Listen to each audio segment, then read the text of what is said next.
Шапките, шапките на нашите листа. Кой продаде своята глава?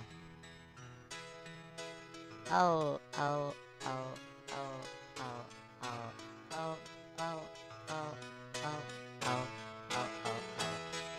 Защо така стана сега? Какво ми стана на моята глава? Ох, какво ме кара така да си мисля все лоши неща? Ох, леле майко, лошо стана тук. Всеки дърпа нещо, един коз, друг луд. Ау, какво ще правя сега с моята бяла лоша жена? Ех, ех, белия враг.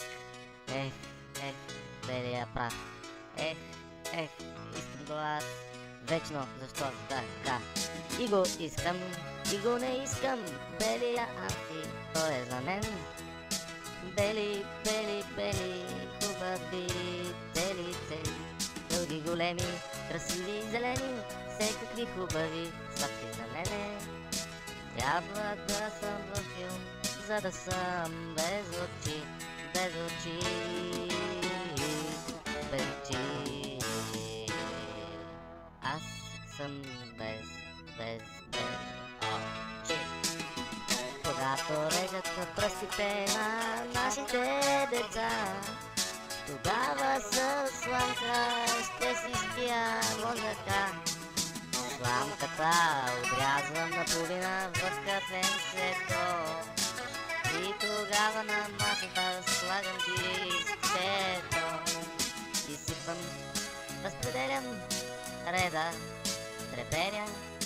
Накрая в носа всичко ще събера. Прочиствам, намирам всичко добре. Започвам да мисля вече като човек. Светва ми кружката на моята глава, колисто от кашля и жабата ова. Вау, вау, вау, вау, вау, много ми е зле, приятели, чао.